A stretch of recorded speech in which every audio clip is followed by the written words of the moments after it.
It's time for Coffee on the Coast. Good afternoon, everybody, and welcome to Coffee on the Coast. I'm your host today, Tina Prigge. I am super excited because Tim Gadzinski is here from the Manitowoc Public Library. We are talking about an event that is coming up this weekend at the Manitowoc Public Library, and it is so cool. Tim, we're talking about Cycropia, and it's kind of like a Cirque du Soleil that's going to happen right here on the coolest coast. Yeah, it is. It's incredible. I heard about them when a friend of mine, who is actually a professional juggler and mask performer in Madison, and he actually emceed the Miss Space Debris pageant one year at Sputnik Fest. But he told me about this group that he was working with, and they were aerial acrobatic dancers. And so I pursued them when we were having a fundraiser 4 years back, and my friend was no longer affiliated with them, but they're just this amazing aerial dance troupe that they're part gymnastics, part acrobatics, part dance, part almost contortionist. It seems like at times, and 100% magic. I mean, it is just phenomenal to watch, and it's ethereal, and you're right. It's like Cirque du Soleil. I mean, it doesn't have, well, you can't have the big budget effects that Cirque du Soleil has in a public library because, we can't dig a moat that people can dive into and not kill themselves. But it is just such an amazing event to have in the library because it's not what you'd expect to see in a library at all. Before we go any further, I've got a little video clip because they were here in 2018. There's not going to be any sound when this clip plays, but just look at how beautiful this is happening right in the Manitowoc Public Library.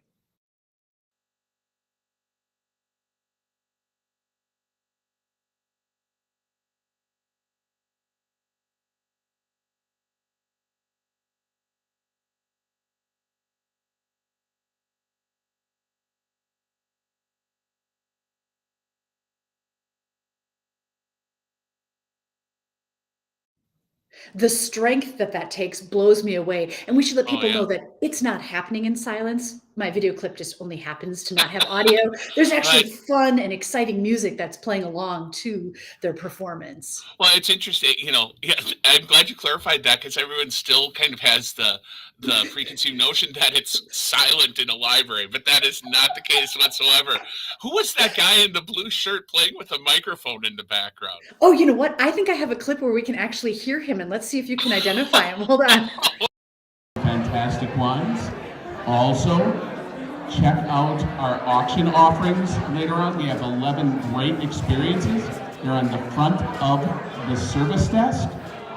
Also circulate and take a look at the changes that we would like to make in the first floor redesign. And final reminder is, if you particularly enjoy any of the fantastic wines that we're serving tonight, they are also available for sale. So what I love about that clip is not only could we identify that it is you who is making that announcement and standing in the blue shirt. I can neither confirm nor deny that. But I love how it shows the scope. I mean, you really can see how much space that's occupying in the library. And then you can also see that fun character on stilts that ran past. Oh, yeah. So there's all this ambiance happening in the audience. And I think that the service desk is now moved to a different location. So it's not even right there front and center. Oh yeah, completely. And I've heard, I don't know for sure, but there may be part of the groundwork that they do. There may be mermaids involved this time around. So I'm not sure because I haven't seen it. I implicitly trust them after having them done the show and just seeing all their other works. But yeah, the service desk. The last time when you filmed that service desk was a monster. Right in the middle of the library. It took up so much space. It was actually sort of a confusing service desk because you couldn't tell where to go, to actually get help on it. It was nice. It looked nice, but it wasn't really functional. So the service desk is moved towards the front by the doors now. When you walk in, it's just to your right. But that whole center area now has rolling book racks that we can change what's on there and change what we feature on there and move them about as we will. And one, if you look at it from the balcony, looks like a dog bone. The three different components, it really does look like a dog bone. I don't think we knew that when we ordered it, but it's pretty cool. But that's all going to be gone. And so the rig this time from what I understand, is actually a bit bigger.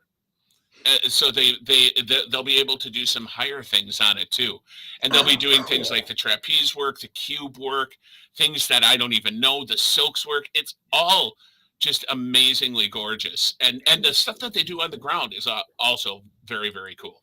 Yeah, so we saw a little clip of her in the silks. We saw a little clip of them on the trapeze. I'm going to put up a picture real quick of the cube so people know what that's referring to. This is an example of many performers on the same cube. Here's another look at it. It blows my mind, the strength and the agility and the teamwork and the contortions that they're able to go through. Hmm. It's amazing. Yeah, when you see the show, it's just incredible how physically adept they are when they're doing their work, and like you said, the strength and the core strength that it takes, and then they come down and they're just, except for being incredibly in shape and in spandex, they don't stand out as like being these incredibly muscle bound people, but Right. they are both their strength and agility in amazing spandex packages, and So it's just, let's tell people who this is. This is Cycropia. Tell us more. I think they're from Wisconsin. Is that right? yeah, they're from the Madison area. That's where they're based out of, and their full name is Cycropia Aerial Dance, and they perform primarily in the southern part of the state, and they do a lot of outdoor shows as well.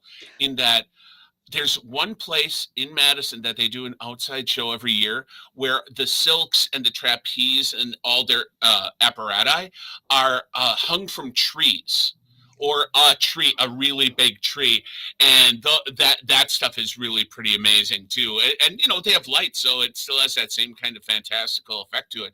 But yeah, they're based out of Madison, but the person who essentially is their de facto artistic director is actually from Manitowoc. uh, Linda DiRamondo, the person that you showed, who was like sitting on the bookcase with the stilts on Oh, and yeah. talking to one of the patrons earlier. Uh, Her name is Linda DiRamondo, and she is Dr. DiRamondo's daughter. Is this her in this picture here? That is her. Yeah, Okay.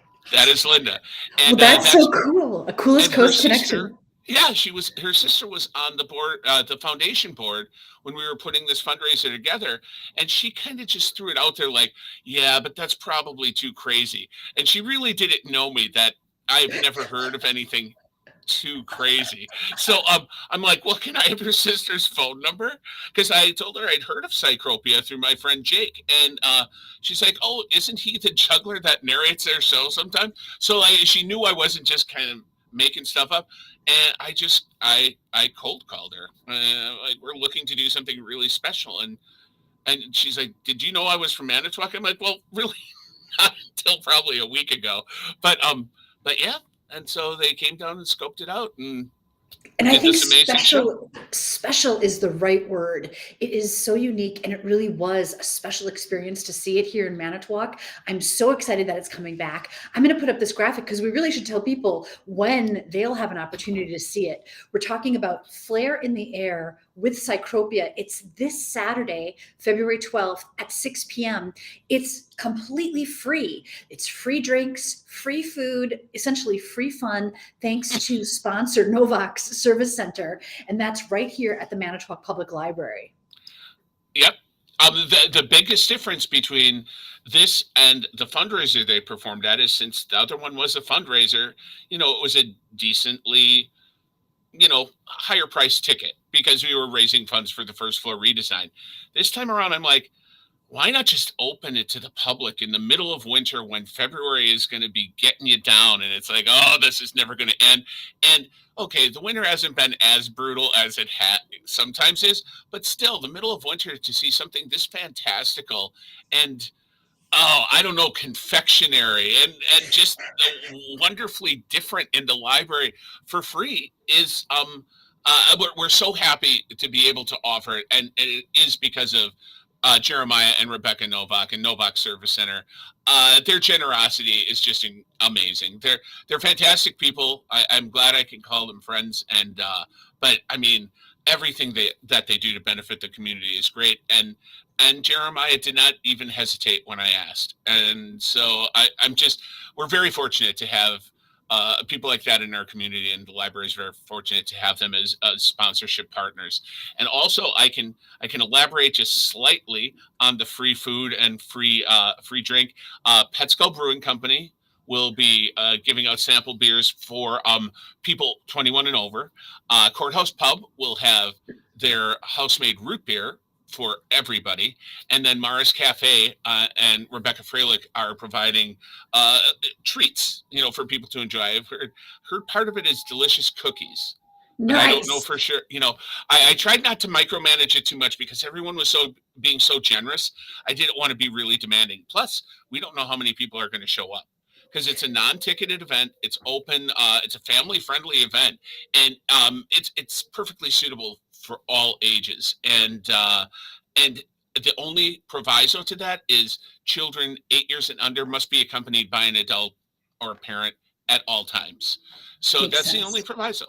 Makes sense. Well, I can affirm I've had Rebecca's cookies before and they are delicious. So that would be awesome. And See? it's the weekend right before Valentine's Day. So it's the perfect. I'm not telling anyone what to do on Valentine's Day or what to do with your sweetheart, but I think that this would be a really cool thing to do. Well, that's what I was thinking, and when we were putting it together and talking about it, like when would it work best? What would be a great time? It works as something different if you're doing, just a straight up Valentine's event, if you're doing Valentine's with your family, even if you're just having an anti-Valentine's Day girls' night out or guys' night out, it's still the perfect thing to do. And it runs from 6 to 8. So it can just serve as your kickoff for the evening, or it can be your entire evening. Honestly, having seen their show, it works both ways. It kind of gets you, in the mood uh, for revelry, I would say. Yeah. Yeah, But I just gotta show it. Like, let's put up another picture here. Like, sure, check this out. And you can see, based on the background, this is happening in the Manitowoc Public Library. When else do you get a chance to see stuff like this right here? I mean, you don't have to travel far from home. And I love the fact that, like you called it, the apparatus, that they're changing it in and out. You can see this is yeah. a hoop, there was a trapeze, there was silk. Here's like an interesting poll. I believe I have a clip of this woman. Check this out.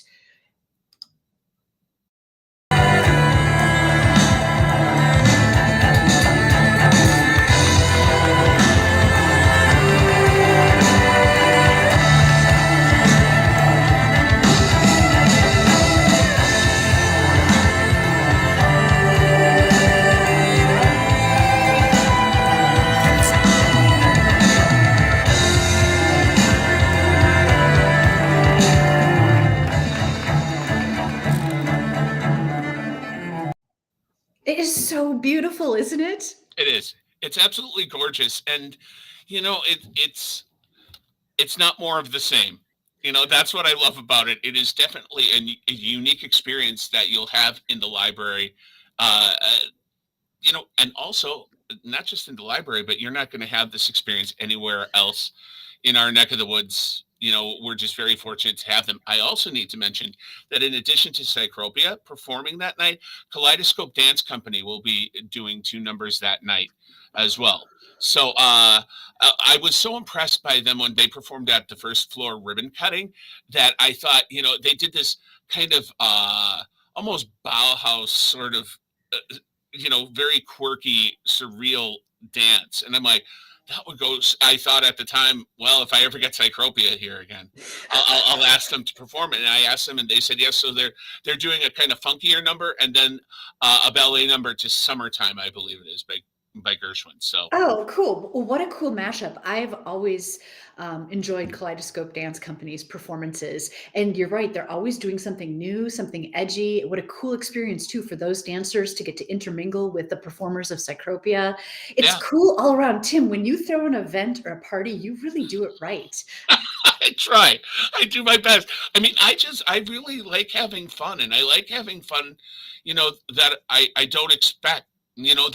That's not something I anticipate, and that's I think the best part. That's what I really enjoy. And I remember one time, this will sound weird, but I was in New York and I went to see a show that was in a bank, It was a former bank building, and the name of the show was De La Garda. And I don't know what it means, but the entire show, you felt like you were walking in and that the ceiling was like about 3 feet above your head. And it was, but it turned out it was paper. And then it started to rain on it, and the performers then came through the paper after it was raining on it, and they pierced it, and they had plants in the audience, and they'd grab them and pull them above the paper, and then the paper got torn away, and the entire thing was done in the air, above the ground in this bank. And that's, you know, it's completely different because that was kind of more a cohesive story, whereas this is just pieces that are performed in unison with each other. But I've always liked entertainment that happened in the air above me. Yeah, I always love to say too that on the coolest coast, you can expect the unexpected. And Hmm. this is, this is definitely an example of that. Well, yeah, and that's like how how uh, I think the library in general, but myself definitely within the library. It's the library is so much more than what you expect it to be. Everyone still thinks of the library by and large as books, and that's part of it. That will always be a part of it. Remember when books were going away? Well, that didn't happen. It's obvious that people like books and they like that, but there's so much more to the culture and imagination and creativity than just what you get with books. And that's what we're always striving to do is evolve with the community, stay a little bit ahead if we can, and take it to the next level. Yeah. And I love the fact that this unique event is completely open to the community. I'm going to put this information up one more time because it's this weekend, Saturday, February 12th, from 6 p.m. to 8 p.m. It's Cycropia, Flair in the Air, free drinks, free food, incredibly free entertainment right at the Manitowoc Public Library. And we'll be opening the doors at 5:45. I guess I should have said that, but this isn't there isn't seating, like it's not auditorium seating. There will be some chairs set up, and people can be in the balcony as well and on the stairs going up. But so it's just uh, it's not a traditional theater show, so we're not opening it way in advance. But since it's not a traditional theater show, you don't just have to sit in your seat and be polite either. So, Yeah, I did notice in 2018 when we had the privilege of seeing it that it was kind of cool to be able to sort of walk around the perimeter and get different perspectives. And like you said, to go up in the balcony and then to have that down view is super cool too. oh yeah, And because it's not assigned seating or anything, you don't have to be there from 6 until 8. Like a person could come at 7 and just catch an hour if they wanted, right? sure, sure. Or if they only wanted to stay for the first hour, they can leave then too. I mean, it is completely open. I think once you get into it, you're going to be hooked and stay for the whole time. But if you can't arrive at until like 6:20, 6:30, it's not like you're going to go, oh, no, I'm never going to understand what the plot of this thing is. There's no story to follow. Once the next set piece starts, you'll be swept up in it. And like you said, moving around is actually a great idea to see it from different angles because it looks different from every spot you pause and look at it. And it's living artwork. It's living, breathing artwork playing out right in front of you. And I love it. And I am so just ecstatic to be sharing it with the community. Yeah, I'm so excited that it came back. You Yeah, know, it blew my mind in 2018 when we got to see it. And so the fact that there's another chance is incredible. Because, like you said, there's really no other place to get that kind of experience right here. And it's cool because, like you said, there is a Manitowoc connection hmm, right there in the group. I love it. yeah, and I would be remiss if I didn't give a huge thank you also to the management team at Manitowoc Public Library, because when I get excited and I start talking about things, I just kind of run on at the mouth about it. But when I approached them about it, their initial reaction was like, "Are you serious? Do you think we should do this? I mean, are we ready to take on another fundraiser?" And I'm like, "Oh, no, no, no, no, wait. Here's how I want to do it. I don't want to do it as a fundraiser. I want it to be something that anyone in the community can come to, period. And I'll seek out the sponsorships and everything." And I'm so grateful that they trusted me enough just to hand me the ball and let me run with it. And I can't wait for Saturday. I really Yeah. can't. Me too. Let's just leave this information here one last time for everybody. Like Tim said, it is this Saturday, February 12th, 6 p.m. Flare in the Air with Cycropia at Manitowoc Public Library. What was the cool term that you taught me, Tim, about the aerial artists? Oh, funambulist? Funambulist, Yeah, yes. it started out as I don't know exactly, it was a French term derived from the Latin funambule, and it started initially just as tightrope walkers or slack rope walkers that would do things, and then it evolved to mean like any sort of aerial acrobatics and gymnastics, whether it involved a slack rope, tightrope, or not. And the So ambulist part isn't like ambulance because anyone's getting hurt. It's from ambulate to yeah, walk, right? yeah, So yeah, exactly. And I don't know the fun part. Maybe it just meant fun. I don't know. I'm not sure. That's fantastic. Tim, thank you so much for bringing this event to the community and for taking the time to join us here on Coffee on the Coast to tell us about it and to share the information so that people, can put it on their calendars and make sure that they get out and enjoy it. Oh, 100%. Thank you so much for helping us to get the word out to the most amount of people possible. Always appreciate that so very much. And it's always fun being on here. Oh, and if Awesome. people want to Yeah. hear more about it, just go to manitowoclibrary.org and go to our events page. And, but I'm going to recommend, to people who didn't catch this, I'm going to repost this onto our Facebook page. I love that you threw so many pictures and video clips in. Even if one of them was of me doing an announcement, I mean, maybe me doing an announcement. Well, this was awesome. Thank you, everybody, for tuning in. We'll see you next time on Coffee on the Coast. Take care. Thank you. Bye.